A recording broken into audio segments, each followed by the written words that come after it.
সভাপতি এসএম জিলানী ভাই এবং তার সকল সঙ্গী নিয়ে তাদের বাড়িতে তার পিতা মাতার দেওয়ার পথে আওয়ামী লীগ দোসররা খুনি হাসিনা যে প্রশাসনিক নির্যাতন করেছে এবং আমার ভাইকে হত্যা করেছে। আমরা এই হত্যার ফাঁসি চাই এবং আমরা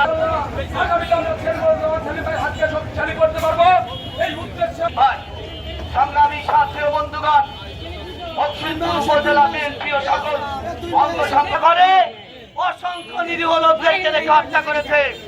আপনারা জানেন গত 9 তারিখে জিলানী গোপালগঞ্জের সন্তান হয়ে তার বাড়িতে সপরিবারে বেড়াইতে যাচ্ছিলেন, কিন্তু একটা কথা আছে গ্রামের ভাষায়, ইজ্জত জানা মল্লি আর খাদ্যের জানা ধুই। এই আওয়ামী সন্ত্রাসী ওরা ঘুপটি মারা চোরের দল, ওরা কখনো মানুষের সামনে আসতে পারে না, ওরা পিছের থেকে মানুষকে আঘাত করে। এই জন্য বন্ধুরা, আপনারা যারা স্বতঃস্ফূর্ত আজ থেকে এসেছেন, আপনারা সদা সর্বদা সজাগ থাকবেন। এই চোরের দল, এই লুণ্ঠনকারী, এই হত্যাকারীরা এই মকসুদপুরের আনাচে কানাচে যেখানে সেখানে ওস্তাদে আছে। কোনো বিএনপির বিরুদ্ধে, সালিমুজ্জামান সালিমের বিরুদ্ধে কোনো চক্রান্তে থাকে, আপনারা সাথে সাথে ধরে ফেলবে। আর আপনারা একটা কথা মনে রাখেন, যে দেশে হাজার হাজার লক্ষ লক্ষ জনগণকে হত্যা করে এই আওয়ামী লীগ সন্ত্রাসী উদ্ঘোষ করে বেড়াচ্ছে, আর সেই বাংলাদেশে গতকাল জন্ম তারিখ পালন করতে যাচ্ছেন, ওদের লজ্জা থাকা উচিত, ওদের ঘৃণা থাকা উচিত।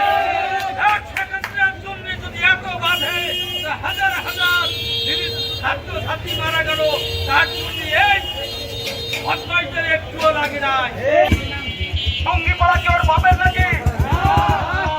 টুঙ্গিপাড়া হচ্ছে বাংলাদেশের একটি জেলার নাম, একটি গ্রামের নাম, সেখানে সবার যাওয়ার অধিকার রয়েছে। প্রিয় বন্ধুরা আমার, জিলানী ভাইয়ের বাড়িতে যাওয়ার সময় এই স্বৈরাচার কাছে সরকারের কিছু পালিত গুন্ডা তারা নির্মম ভাবে জিলানী ভাই সহ তার স্ত্রী এবং আমাদের ঢাকা দেশের দিদার ভাইকে নির্মম ভাবে নিহত করে। এই রমজানের মধ্যে উপস্থিত হয়ে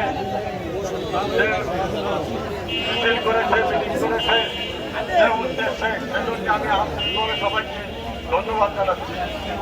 ভাইয়ের আমার, শুধু আওয়ামী লীগ আমাদের ঢাকা দেশের দিদার ভাইকে হত্যা করেনি এবং জিলানী ভাই এবং তার স্ত্রী তার ছেলেকে তারা কুপিয়ে আহত করেনি, তারা তাদের সঙ্গে হাইব্রিড আওয়ামী লীগ এবং আওয়ামী লীগ মিলিয়ে তারা একটা বিতরণ করতে চারিদিকে, সেইকে বিশেষভাবে অনুরোধ করছি। আর যদি তাদের ধরা না হয়, তাদের বিচার না করা হয়, তাদেরকে উপযুক্ত সাজা না দেওয়া হয়, তাহলে আমরা অনশন ধর্মঘটে যাব। ইনশাআল্লাহ আমরা রাজি। আপনাদের আমি আর বক্তব্য দিয়ে আপনাদের ক্লান্তি করতে না। সবাই ভালো থাকেন এবং সুস্থ থাকেন। আগামী কর্মসূচিতে আপনারা উপস্থিত হন, এই আশা ব্যক্ত করে সবার সুস্বাস্থ্য কামনা করে আমি আমার বক্তব্য শেষ করছি।